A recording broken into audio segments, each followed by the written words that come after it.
Bonjour et bienvenue dans la revue de presse hebdo et audio du secteur retail e-commerce en France, proposée par les Digital Doers. Nous sommes le 27 février et après le résumé de l'actualité, je vous propose 4 articles cette semaine. Pour OpenAI, l'IA n'a pas encore pénétré dans les processus métiers des entreprises, à lire sur Usine Digitale. L'intelligence artificielle menace-t-elle vraiment le modèle économique des éditeurs de logiciels, à découvrir sur Siècle Digital? Black Sheep se lance dans la mode et se veut encore moins cher que Shein, à lire sur e-commerce mag. Et enfin, le magasin, nouvelle pierre angulaire de la stratégie retail média de Boulanger, à lire sur République Retail. Je vous le rappelle, sur le site lesdigitaldoers.com, vous avez accès à une revue de presse éditée sur LinkedIn et qui rassemble les articles publiés dans la semaine sur les sites de news de notre écosystème. Vous pouvez vous y abonner pour recevoir chaque vendredi un digest de l'actualité dans votre boîte email. De cette revue de presse, je vous lis sans interprétation une sélection de quelques articles qui m'ont semblé pertinents à partager. Enfin, je vous signale la publication de l'épisode 252 enregistré avec Benjamin Belaïch, président de Sud-Express. Sud-Express évolue précisément dans ce segment du prêt-à-porter féminin, aujourd'hui sous pression.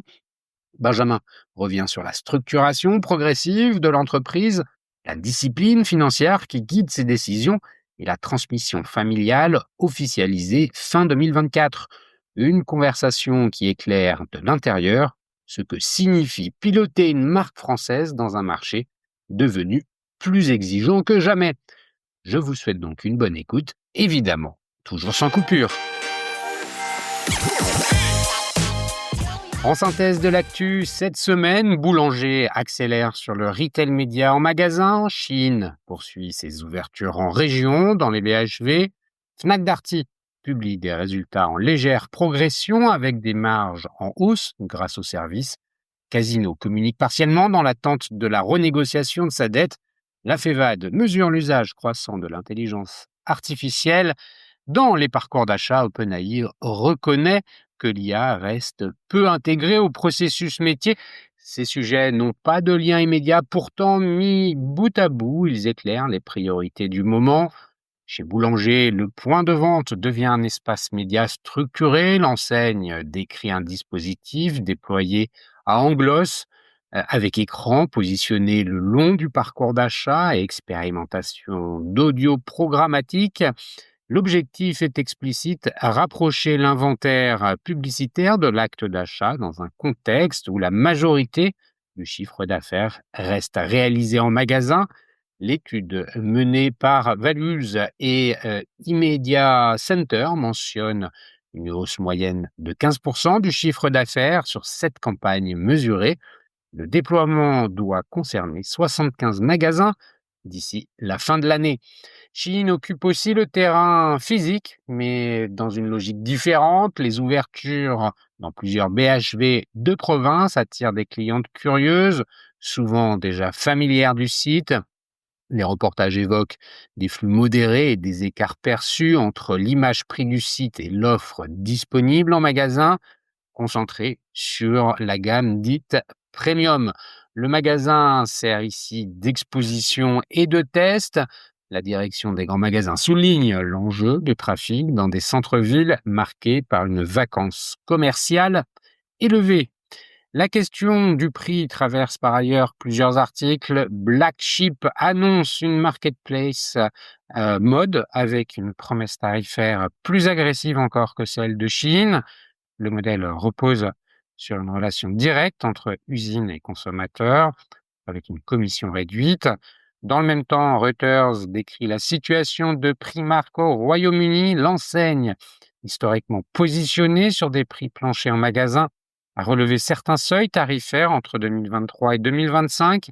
Les témoignages cités mettent en avant des arbitrages plus serrés de la part des clients qui se tournent vers Shein pour les achats les moins chers et vers H&M ou Zara pour d'autres segments. Ces articles décrivent une concurrence par les prix qui reste structurante, notamment pour les ménages les plus exposés aux hausses de coûts. Les publications financières apportent un autre éclairage. Fnac Darty affiche 10,33 milliards d'euros de chiffre d'affaires en 2025, en progression limitée Il souligne une amélioration de sa marge opérationnelle portée par les services et les abonnements. Le digital représente désormais 22% du chiffre d'affaires, dont près de la moitié en click and collect. L'OPA déposée par EP Group intervient dans ce contexte sans remise en cause annoncée de la feuille de route stratégique. Casino, de son côté, publie uniquement ses chiffres d'activité dans l'attente de la finalisation des discussions sur sa dette. Naturalia enregistre une croissance comparable de 8,3%. Cdiscount affiche un GMV en hausse sur le quatrième trimestre, tandis que le parc continue d'être ajusté avec fermeture, transfert et ouverture.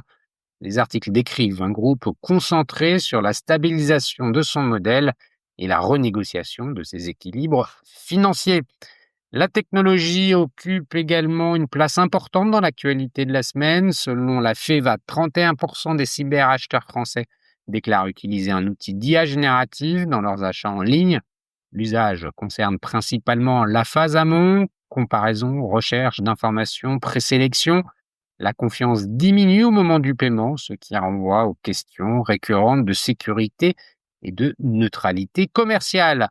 Dans le même temps, OpenAI indique que l'intelligence artificielle reste peu intégrée au processus métier des entreprises. Les expérimentations se multiplient, mais l'inscription dans les systèmes existants, ERP, CRM, règles internes, demande du temps et des ajustements organisationnels. Parallèlement, un article consacré au marché financier décrit la correction des valeurs logicielles alimentées par des interrogations sur l'impact potentiel des agents IA sur les modèles d'abonnement. Enfin, l'étude Havas Media Network évoque un marché publicitaire mondial en croissance de 9,1% en 2026, avec un numérique qui concentre 81% des investissements.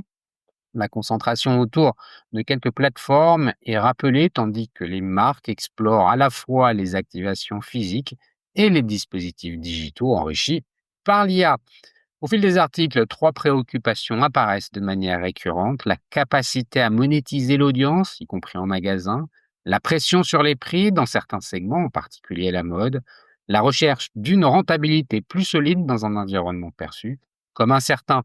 L'intelligence artificielle, quant à elle, s'installe dans les usages des consommateurs et dans les discours stratégiques, mais son intégration opérationnelle reste progressive. La semaine ne se caractérise donc pas par une annonce majeure, elle donne plutôt à voir des entreprises qui ajustent leurs dispositifs financiers, commerciaux ou technologiques à partir de contraintes très concrètes.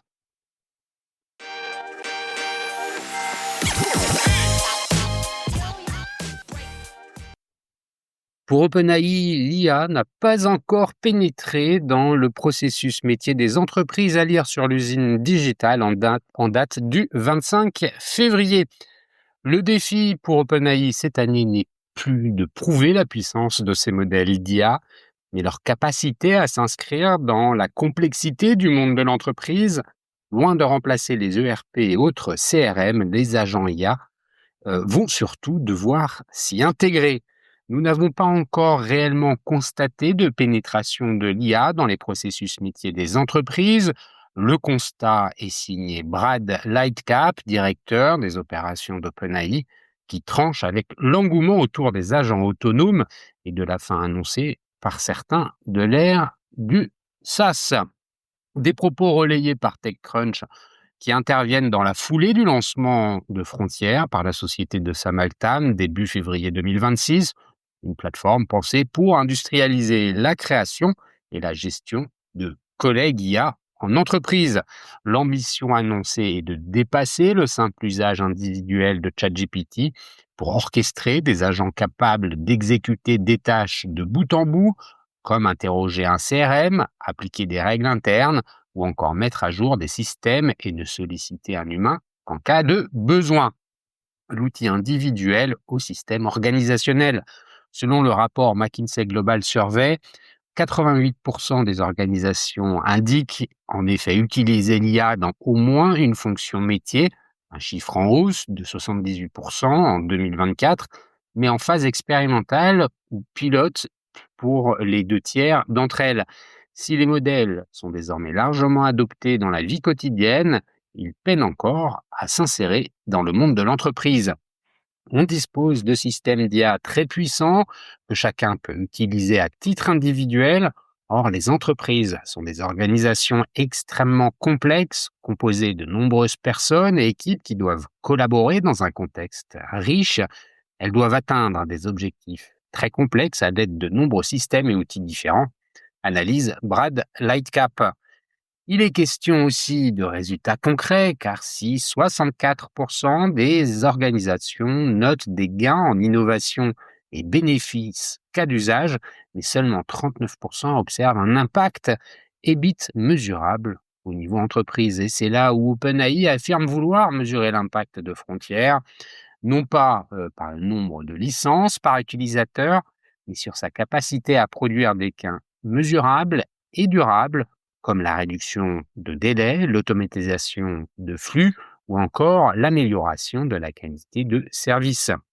Selon Bright Lightcap, Frontier nous permet d'expérimenter de manière itérative comment intégrer concrètement l'IA dans les domaines complexes et parfois chaotiques des entreprises. Si nous réussissons, nous en apprendrons beaucoup, tant sur les entreprises que sur les systèmes d'IA. Du modèle vers l'intégration métier. Pour accélérer l'intégration en entreprise, OpenAI a noué des partenariats avec le BCG, McKinsey, Accenture et Capgemini au sein d'une Frontier Alliance.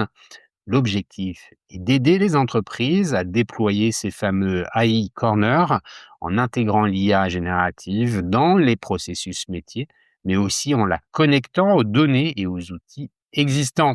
En parallèle, OpenAI a récemment embauché Peter Steenberger, le concepteur de l'assistant OpenClaw, qui a suscité beaucoup d'enthousiasme depuis 2 semaines au sein de la communauté des développeurs IA, malgré un manque flagrant de fiabilité. Nul doute, enfin, de renforcer ses efforts dans le développement d'un framework pour agents polyvalents. La concurrence suit d'ailleurs le même chemin puisqu'Anthropic propose désormais des modules sectoriels pour la finance, l'ingénierie ou le design construits autour de Claude.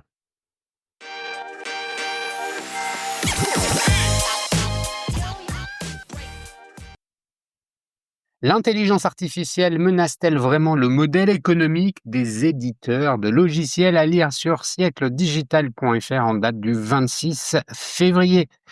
La technologie n'est plus le refuge automatique qu'elle était devenue. Après plusieurs années d'euphorie portée par la promesse d'une intelligence artificielle capable de transformer tous les secteurs, les marchés ont brutalement changé de ton récemment. L'IA, hier moteur incontesté de croissance, est soudain apparue comme une menace potentielle pour une partie des modèles économiques des éditeurs de logiciels. En quelques semaines, la finance est passée de l'enthousiasme à la défiance. La question n'est plus seulement qui profitera le plus de l'IA, mais qui risque d'en être victime. Fidèle à sa logique d'anticipation, le marché a vite tranché, parfois plus vite que la réalité économique. Un secteur logiciel pris dans la tourmente. Les chiffres illustrent l'ampleur du choc. À Wall Street, les fournisseurs de logiciels et services informatiques ont perdu environ 25% depuis la fin octobre. Janvier a signé la pire performance mensuelle du secteur depuis octobre 2008, avec une chute de 19%, suivie d'un nouveau recul sur le mois de février. Des ex-stars de la tech comme Unity, Rapid7 ou Braze ont vu leur capitalisation divisée par 2 depuis le début de l'année. Même les poids lourds comme Palantir, Salesforce ou ServiceNow ont cédé près de 40%. En Europe, la contagion touche SAP, Dassault Systèmes ou encore Sage. L'un des déclencheurs majeurs de cette correction a été la présentation en janvier par Anthropic de nouveaux plugins destinés aux entreprises pour son assistant d'IA Claude. Ces outils capables d'automatiser des tâches complexes, y compris dans la finance, ont agi comme un électrochoc. Si l'IA peut exécuter directement des fonctions aujourd'hui assurées par des logiciels spécialisés, que deviennent les modèles d'abonnement qui fondent la rentabilité du secteur? En quelques séances boursières, la logique s'est inversée. On ne cherchait plus les gagnants de la révolution, mais les perdants potentiels. Vendre d'abord, analyser ensuite. De l'IA-phorie à l'IA-phobie. Certains observateurs parlent d'un basculement brutal de l'IA-phorie à l'IA-phobie, expression popularisée par le vétéran de Wall Street, Ed Yardeni. Le phénomène est classique. L'exubérance cède la place à la méfiance généralisée. Pour Wedbush Securities, les investisseurs semblent désormais intégrer un scénario quasi apocalyptique, comme si les entreprises allaient démanteler en quelques trimestres leurs infrastructures logicielles historiques au profit d'agents autonomes. Le contraste est saisissant avec la dynamique industrielle. Plusieurs géants américains prévoient plus de 650 milliards de dollars d'investissement en IA en 2026. Le paradoxe est évident. Au même moment où l'industrie accélère, la finance sanctionne une partie des acteurs supposés être au cœur de cette transformation. Une crise de temporalité. Vue depuis un centre de recherche ou un département innovation, la séquence actuelle ressemble surtout à une crise de temporalité. Les marchés résonnent comme si l'IA devait reconfigurer l'économie en 12 mois. L'histoire des technologies raconte pourtant autre chose. Les démonstrateurs sont rapides, les transformations organisationnelles sont lentes. L'idée d'une IA agentique est capable de devenir l'interface principale du travail est crédible sur le plan technique, mais entre la possibilité technologique et la bascule économique, le chemin est long. Gouvernance des données, conformité réglementaire, cybersécurité, responsabilité juridique, intégration, système d'information, conduite du changement. Autant de verrous qui freinent une substitution immédiate. Le patron de NVIDIA, Jason Huang, a récemment qualifié l'idée d'un remplacement pur et simple des logiciels d'IA de chose la plus illogique au monde. Selon lui, l'IA viendra renforcer les systèmes existants bien plus souvent qu'elle ne les effacera. Même tonalité du côté de JP Morgan Chase, qui estime que les marchés anticipent des scénarios de disruption extrêmement peu susceptibles de se matérialiser à court terme. Anticipation et surréaction, le marché fonctionne par projection, c'est sa force et parfois sa faiblesse. Lorsque la visibilité sur les flux futurs se brouille, les modèles d'évaluation se tendent, la prime de risque augmente, les multiples se contractent, parfois avant même que les comptes ne se détériorent. Les indicateurs hier célébrés, croissance récurrente, marge élevée, revenus d'abonnement, sont relus à l'aune d'un risque de disruption théorique. Ce ne sont pas tant les résultats actuels qui sont sanctionnés que l'hypothèse d'un futur moins lisible. À cela s'ajoute une rotation sectorielle plus large. Le stratège de Goldman Sachs, Ben Snyder, évoque un risque baissier à long terme et établit un parallèle avec des secteurs historiques qui avaient sous-estimé des mutations profondes.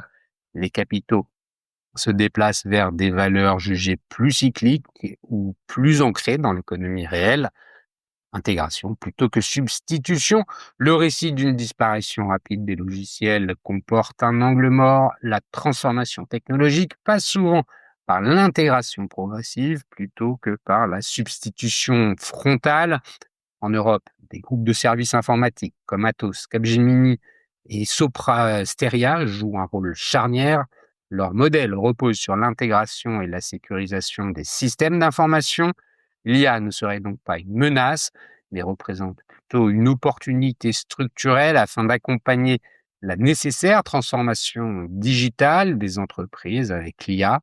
Plutôt que de fragiliser leur modèle économique, l'IA accroît la complexité des systèmes digitaux, renforce les exigences de gouvernance et de sécurité et étend les besoins d'intégration. Dans les secteurs sensibles, la souveraineté des données, la conformité et la résilience sont prioritaires. L'IA ne remplace pas ex nihilo des systèmes critiques, elle s'y greffe progressivement. Les contrats, les contraintes réglementaires et les organisations internes ne se reconfigurent pas en quelques trimestres. Mémoire des cycles et paradoxes de Gibbons. L'histoire technologique invite à la prudence. L'arrivée du web, du mobile, du cloud ou du SaaS n'a pas effacé du jour au lendemain les acteurs en place. Les usages se sont superposés, les modèles se sont adaptés, les hiérarchies concurrentielles ont été redistribuées sur plusieurs années.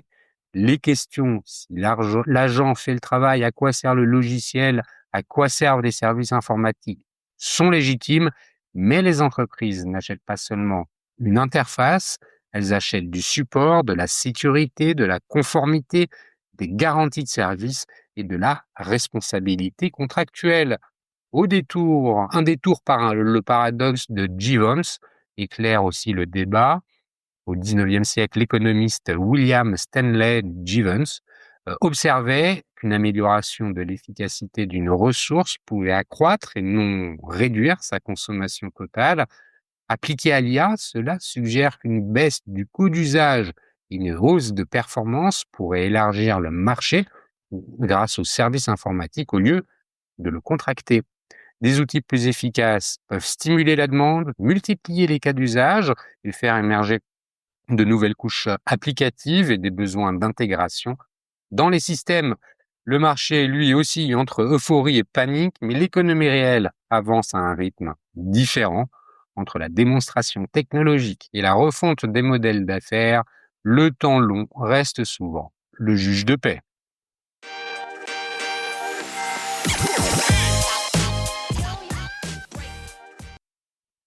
Black Sheep se lance dans la mode et se veut encore moins cher que Shein, à lire sur e-commercemag.fr en date du 25 février. Black Sheep passe à l'offensive sur le segment de la mode. La marque lance sa marketplace fashion avec une promesse claire des prix encore plus bas que ceux du géant chinois Shein. Et l'ambition ne s'arrête pas là. L'entrepreneur prévoit déjà d'élargir son offre à d'autres univers comme la décoration. Rencontre. Du buzz et rien que du buzz, c'est la question que l'on peut se poser au sujet de Black Sheep. Fin 2025, à peine un mois après l'arrivée de Shein au BHV, la toile s'enflamme. Le Shein de la lunette, Black Sheep viendrait lui aussi s'implanter au sein du grand magasin. Fake news rapidement démentie, Black Sheep ouvrira finalement rue de Rivoli au sein de l'enseigne Paulette, fondée par Pierre Wiesmann, le même entrepreneur. Made in China. Déjà en 2017, Paulette défrayait la chronique, produit Made in China, suppression des intermédiaires et coûts défiant presque toute concurrence. Lunettes pour tous étant déjà sur le créneau avec des prix annoncés jusqu'à 80% moins chers que chez les opticiens traditionnels. Avec Black Sheep, Pierre Wiesmann veut aller encore plus loin. Des montures à 2,50 €, des verres à 5 €. Contacté par la rédaction, Pierre Wiesmann explique sa démarche. Avec le temps, Paulette est devenue une marque. Nous avons réussi à ouvrir partout dans le monde. Black Sheep suit la même idée, donner accès à des lunettes sympas à un prix encore plus bas.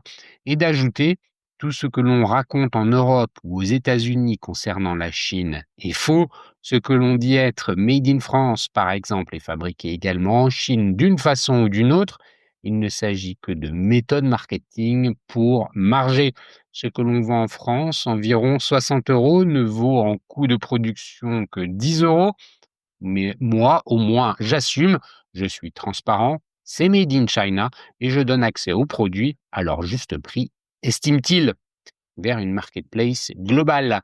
Black Sheep ne compte pas s'arrêter aux lunettes. Une marketplace fashion vient tout juste d'ouvrir, déjà accessible en version bêta depuis le 28 janvier. Le mode opératoire est identique. J'interviens que dans le choix de l'usine. Je regarde la qualité des produits, le respect des normes et c'est tout. Ensuite, tout se fait directement de l'usine au consommateur. Nous travaillons avec des usines qui produisent des marques connues. La qualité de nos vêtements est à peu près identique à celle-ci, mais bien sûr, les produits sont moins chers. À l'heure actuelle, sur Black Sheep Fashion, on trouve des jupes à 11,79 €, des suites à 15,61 €. Pierre Wiesmann indique également vouloir faire évoluer la plateforme vers d'autres services prochainement, décoration, santé, etc. La plateforme Black Sheep entend-elle concurrencer Shein ou Temu? L'entrepreneur est sans détour. Shein ne vend pas si peu cher que cela. Je suis libre Je n'ai pas d'actionnaire pour me dire de mettre des lunettes à 5 euros plutôt qu'à 3. Concernant le modèle économique de l'enseigne, Pierre Wiesmann évoque une petite commission pour chaque transaction, sans autre précision.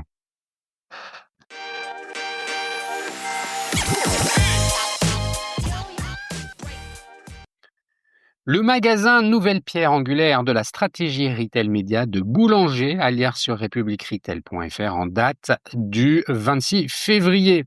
Après une phase de test sur le magasin d'Anglos, Boulanger accélère sur le retail média omnicanal. Décryptage. Le marché du retail média en France est actuellement dominé par Amazon sur le canal digital. Pourtant, un paradoxe subsiste, 88% du chiffre d'affaires global se réalise encore en magasin. Chez Boulanger, 8 achats sur 10 sont effectués en physique. Sur les 2 achats restants réalisés en ligne, l'un d'eux est retiré en magasin. Le in-store représente donc pour nous la nouvelle frontière du retail média, certifie Sophia Liévin, directrice retail média et data intelligence chez Boulanger. Le canal physique permet de placer l'annonceur au cœur du parcours d'achat, que ce soit en mode repos, recherche en ligne, achat en magasin ou en achat direct. Cela crée une différenciation nette par rapport aux pure players du web. L'enseigne complète ainsi son dispositif retail média, lancé en 2008, sur lequel il ne livre en revanche aucun chiffre quant à la valeur générée. Avec la technologie Values, Boulanger propose classiquement aux annonceurs d'exposer leurs marques et produits sur son site e-commerce, également en off-site, ciblage des clients lorsqu'ils naviguent sur Internet ou sur les réseaux sociaux. Désormais, l'expertise Media Center s'ajoute et Boulanger propose des solutions pour communiquer en point de vente au plus près de l'acte d'achat. Le distributeur rattrape ainsi les standards de l'alimentaire, secteur plus mature sur le sujet, mais innove également avec de nouveaux formats. Nous avons lancé sur Anglos l'audio programmatique en magasin, une première en Europe, se réjouit la directrice Retail Média. Si ce format a aujourd'hui un train de retard sur l'affichage numérique, il devrait connaître une accélération intéressante à l'image du marché américain. Un travail pluridisciplinaire pour concevoir l'offre. Le projet a pris forme en novembre 2025 au sein du flagship de l'enseigne à Anglos. Le parcours a été conçu pour accompagner le client à chaque étape de sa visite et 15 annonceurs ont participé à ce premier test. Dès l'entrée, 2 écrans en format portrait assurent une visibilité immédiate et incontournable. Liste Anne Pernet, Team Lead Data et Retail Media chez Values. Plusieurs écrans sont ensuite positionnés dans les allées centrales pour maintenir une couverture constante tout au long du parcours et pour agir au plus près du choix final. Des écrans sont installés directement en linéaire. Les directions du concept, de l'exploitation, des systèmes d'information, de la sécurité, du merchandising ainsi que l'équipe Retail Media ont été impliqués pour aboutir à cette organisation. Cette synergie nous a permis de définir précisément l'offre destinée aux annonceurs, nombre d'écrans, placement stratégique et choix des formats, digitaux ou statiques comme le print, explique Johan Sion, directeur opérationnel Media Center by Values. Une fois l'offre validée, le déploiement a été réalisé en un temps record de 4 semaines. Pour ne pas perturber l'activité commerciale et le parcours client, les installations ont été effectuées de nuit. Aujourd'hui, la quasi-totalité de nos interventions techniques en magasin suit ce modèle nocturne. Retail Media versus Trade Marketing à clarifier en interne. Cet investissement va aussi de pair avec un accompagnement des équipes, notamment pour clarifier les pratiques avec le trade marketing. Pour Sophia Liévin, le trade est une composante du retail média, un canal de vente parmi d'autres. Je suis convaincu de la complémentarité de ces 2 offres. C'est pourquoi nous les pilotons ensemble.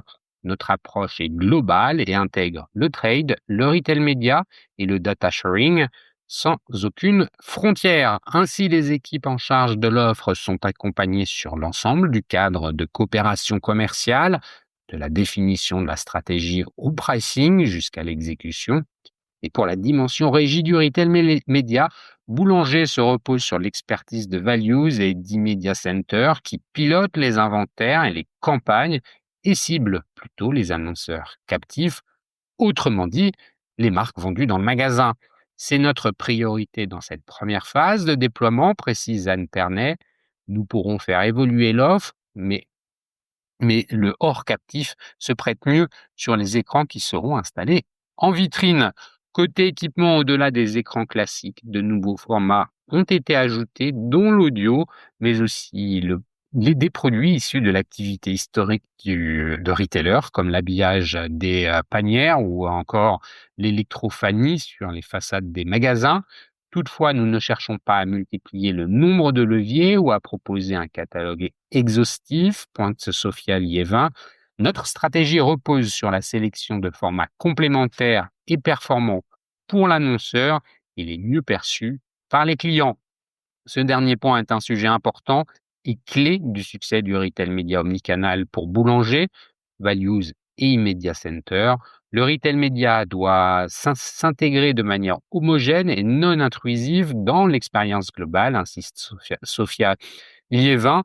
Cette exigence influence la sélection des formats, leur nombre et leur emplacement.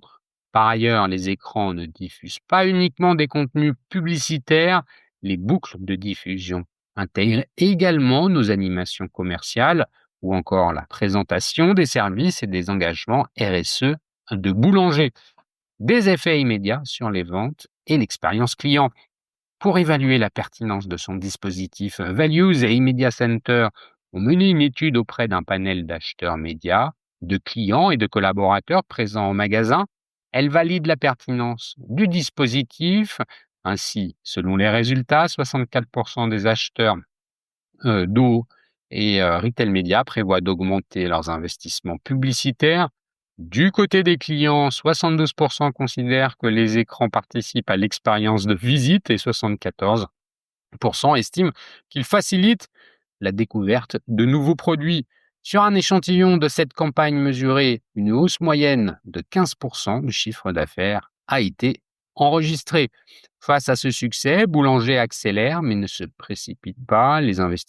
Sur les investissements consentis, le distributeur compte déployer un retail média omnicanal dans 75 magasins d'ici la fin de l'année, dans 50 magasins d'ici le 1er juin. Il ne faut pas rater la Coupe du monde de football qui démarre le 11 juin et générera, comme tout événement sportif mondial, un boom dans les ventes de TV et son.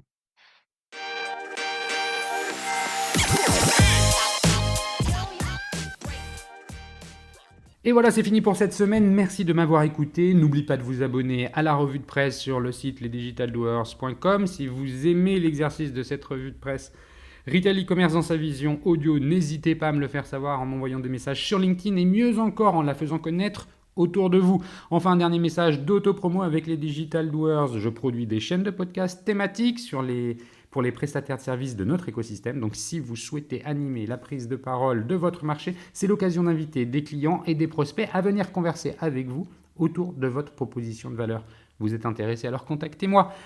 D'ici là, portez-vous bien et à la semaine prochaine.